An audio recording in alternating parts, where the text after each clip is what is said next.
Panne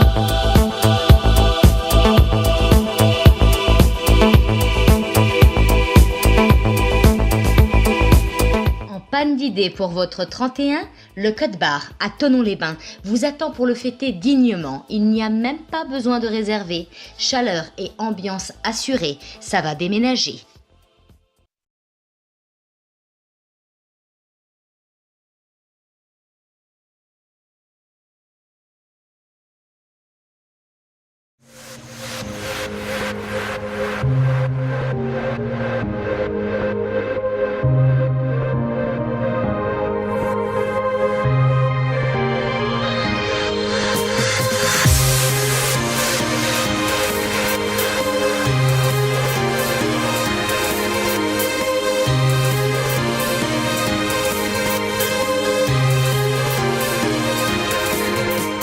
Bonjour à tous, où puis-je bien vous emmener aujourd'hui pour ce reportage? Eh bien, Chablément vous emmène dans le studio à Annemasse de Doria Soltani, professeure de pole dance. Cette activité qui, derrière pourtant le fait d'être une vraie activité sportive et qui muscle, est encore considérée malheureusement comme un brin sulfureuse. On va à sa rencontre.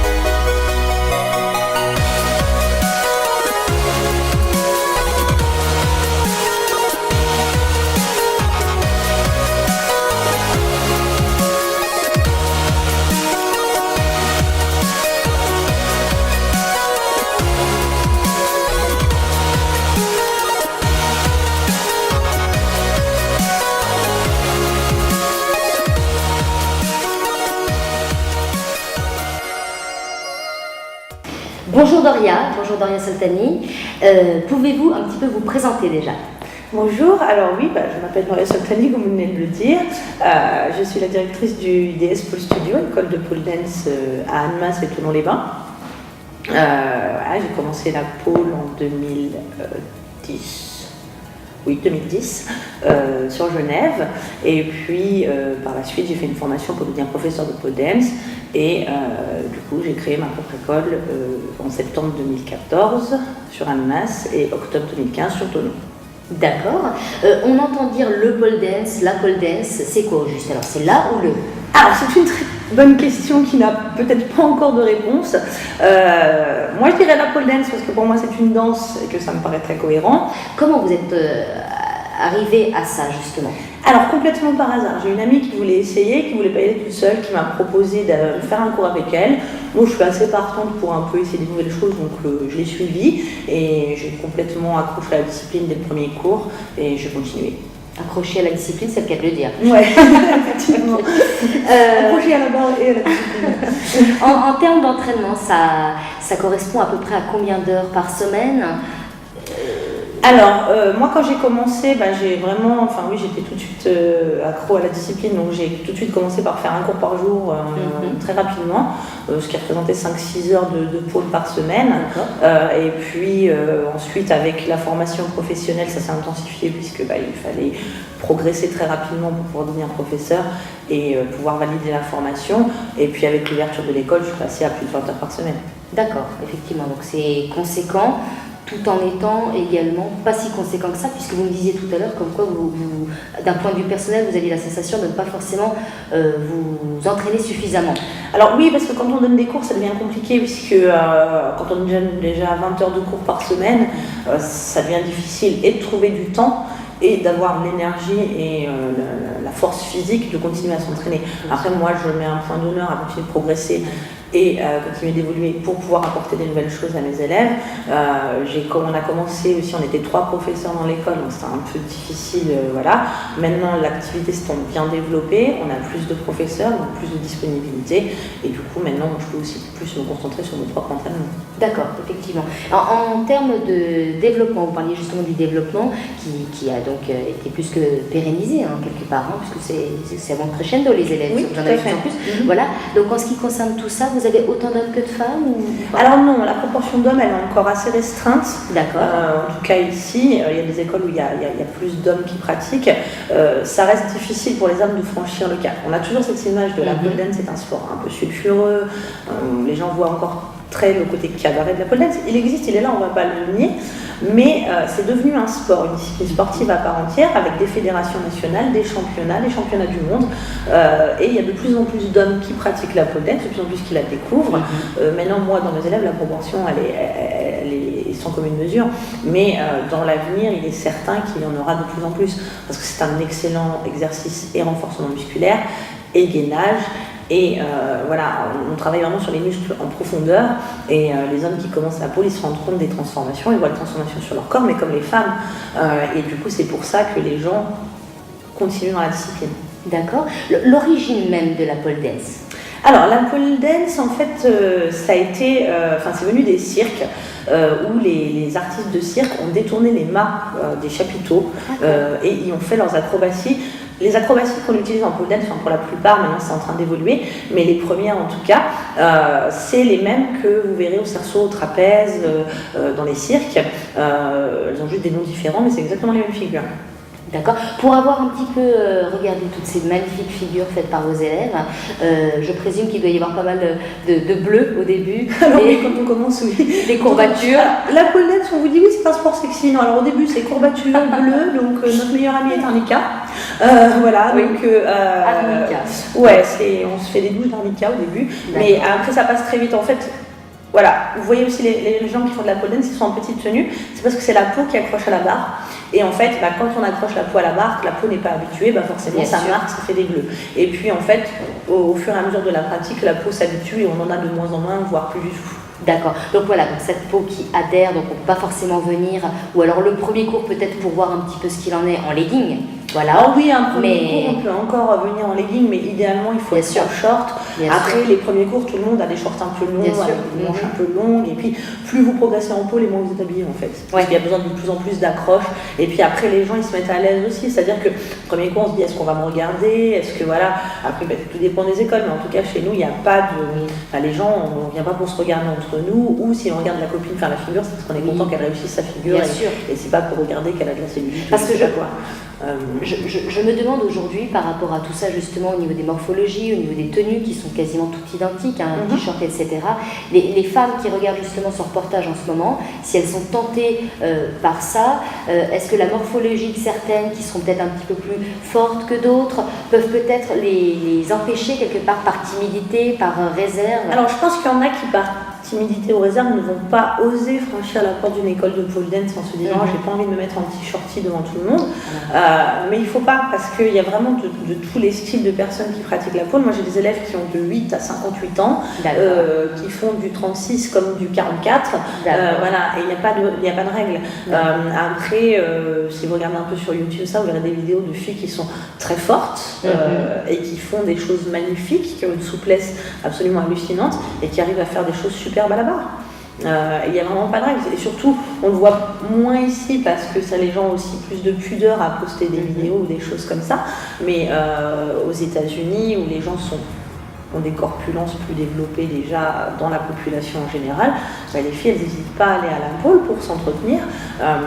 Et voilà, il arrive qu'il y ait des élèves qui font 100 kilos et c'est pas grave. Tout le monde peut le faire. Le côté gracieux de la chose, ça n'empêche pas qu'on ait cette grâce, effectivement. Alors pas du tout, vraiment pas. C'est vraiment après prendre conscience de son corps, quel que soit le volume, je dirais, du corps. C'est vraiment prendre conscience de son corps, apprendre à le mouvoir dans l'espace, comme n'importe quelle autre danse, je dirais. Sauf que nous, on a ce côté acrobatique qui fait qu'on est entre la gym et la danse. Et on renforce musculairement beaucoup plus que par une danse traditionnelle, mais on garde quand même ce côté gracieux et côté dansé, parce que c'est quand même de la pole dance. Est-ce que certaines de vos élèves, du coup, prennent la barre dans le club de nuit pour faire des figures? Oh oui, un club de nuit ou autre chose. Après, quand on pratique la pole, tout devient une barre de pole. C'est-à-dire qu'un lampadaire est une barre de pole, le carrousel de la mairie est une barre de pole, tout devient une barre de pole. Donc encore plus une barre de pole qui serait dans une discothèque. La différence entre quelqu'un qui fait de la pole en tant que sport et quelqu'un qui en fait pas, c'est que tout de suite la personne qui en fait pas, elle va se frotter à la barre en version plus club de striptease, que quelqu'un qui fait vraiment de la pole, elle va commencer à faire des figures et on va plutôt avoir le rendu de ah ouais, waouh quand même. Voilà. Parce qu'en plus, en pole, il y a des choses qui sont pas très difficiles à acquérir et qui sont tout de suite très impressionnantes. Donc les gens qui ne connaissent pas, ils vont voir une figure et ils vont tout de suite faire waouh, comment elle fait ça. Merci infiniment pour toutes ces indications, Doria. Vraiment, on a fait un bon petit tour de ce que je voulais vous poser comme question. Et puis, longue vie donc à vos deux clubs, Annemassien et Tononnais. Merci. Et puis, on vous retrouve peut-être très bientôt donc, sur certains événements Oui, on participe à beaucoup d'événements. Par exemple, il y a quelques semaines, 2 ou 3 semaines, on a participé au salon du mariage à Évian. On fait beaucoup de démonstrations. On est appelé pour faire des démonstrations dans plein d'événements. On a fait le gala des écoles de danse à Genève. Après, nous, on est assez ouverts. Nous, ça nous fait de la pub pour les écoles, ça fait découvrir l'activité. Donc, voilà. Et naturellement, à très bientôt. Merci infiniment encore. Je vous en prie. Au plaisir.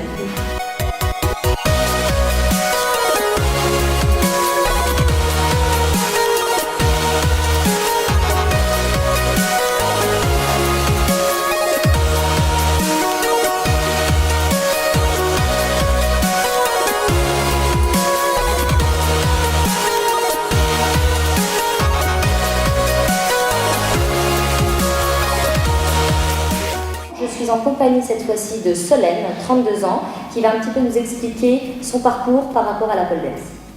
Solène, dis-moi tout. Dites-moi tout, pardon. Alors, je vous raconte un petit peu. Moi, j'ai découvert la pole dance en partant en Australie. Les Australiennes sont des poleuses de talent. Elles sont restées au top niveau mondial pendant un long moment.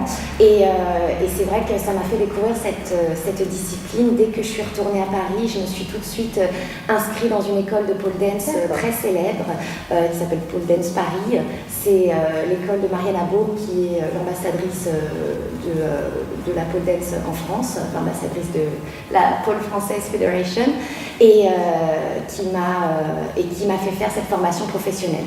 Donc j'ai fait la formation professionnelle de pole dance pour enseigner la pole dance. Donc c'était très intense, en même temps une grosse activité physique et en même temps apprendre à enseigner, ce qui est quelque chose de différent que de pratiquer. Je veux bien croire. Donc ça fait combien de temps, Solène, que vous faites de la pole dance? Maintenant, ça va faire 4 ans. Donc 4 ans, et professeur par contre depuis? Eh bien, depuis 2 ans. Depuis 2 ans, parfait. Et depuis, par rapport à tout ça, ça vous a apporté quoi dans votre vie quotidienne? C'est quelque chose auquel je pense vous êtes très attaché, donc c'est quelque chose qui vous habite au quotidien. Comment vous le vivez dans la vie de tous les jours, cette passion? Plutôt, déjà c'est une discipline sportive, donc comme tous les gens qui s'adonnent à un sport d'une manière générale, c'est quelque chose qui remplit ma vie. Et je pense qu'enseigner en même temps c'est quelque chose de très riche. Le fait de pouvoir apporter déjà, on est fiers de ses élèves, elles aussi on les sent évoluer, c'est quelque chose de très agréable, qu'on construit petit à petit, de vraies relations, c'est quelque chose de très humain en même temps. Ça donne une autre dimension à une discipline qui passionne déjà à la base. D'accord. Et pour le coup, je suis comblée.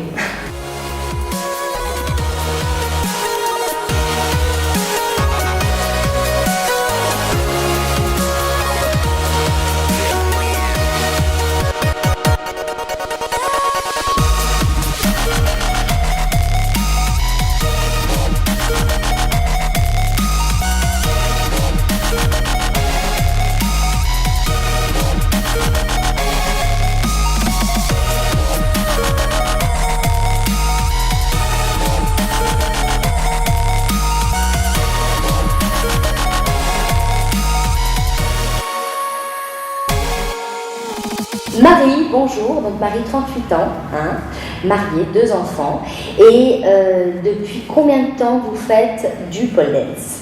Eh bien, donc, cela fait 1 an que je fais de la pole. D'accord. 1 an et quelques mois, effectivement. D'accord.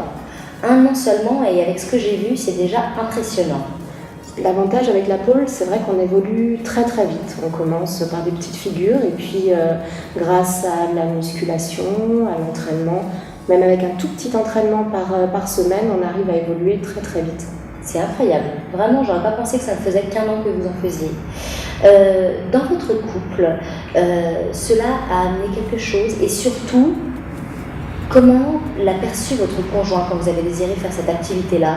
qui est encore, certes, qui commence à attendre à être de plus en plus connue comme activité sportive en elle-même. Peut-être qu'on va la retrouver un jour au JO, hein. Allons savoir.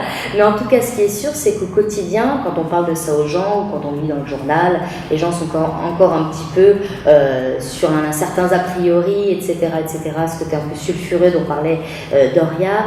Comment votre mari a pris la chose? Mon mari, il a adoré tout de suite l'idée quand je lui ai dit voilà, j'ai entendu parler d'un nouveau sport, c'est pas encore tout à fait médiatisé. Il a adoré puisque justement l'image sulfureuse, sexy, tout de suite lui, c'est plus dans notre entourage, nos amis qui faisaient un petit blocage. Quand même, tu te rends compte, ta femme, etc. Enfin, c'est quand même une image pas très positive, trop sexy, trop sexe. Et puis en fait, mon mari lui a adoré. En plus, on voit très très vite des changements physiques, des changements morphologiques, la musculation, le dos, le gainage, etc. Donc, même pour soi, pour sa propre image, la confiance en soi, l'image qu'on peut avoir de soi, déjà juste pour gagner en féminité. Féminité et en confiance en soi. Très honnêtement, en confiance. Et du coup, comme on a beaucoup plus confiance en soi, on a un meilleur maintien. Vis-à-vis des autres, on donne une image plus positive et plus directe, on va dire. D'accord. Vous avez déjà fait des petites démonstrations comme ça, par exemple en soirée, justement, tout à l'heure j'en parlais, en boîte de nuit ou... Pas encore. Non, dans la rue, bizarrement, j'adore. Les panneaux de signalisation, les mâts de drapeau, j'adore. Mes enfants s'éclatent et c'est même mes enfants qui me demandent « Vas-y maman, regarde, il y a un poteau là, vas-y, montre-nous. » Alors là, le regard des gens dans la rue. Très amusé, puisque du coup, on fait des figures un peu plus techniques ou un petit peu plus... donc les gens sont plus amusés qu'autre chose. Je pense que dans ces cas-là, ils ne pensent pas à la pole dance. Non, elle fait du cirque. Du cirque, tout à fait. C'est la première image. Voilà.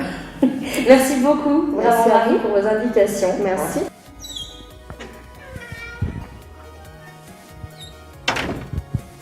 Alors voilà, chers internautes, j'ai vraiment pu constater par moi-même qu'il s'agissait bel et bien d'une activité sportive et sincèrement, des figures magnifiques. À l'œil, c'est d'un gracieux, c'est vraiment superbe. Je vais peut-être m'y mettre, moi, à la pole dance en fait.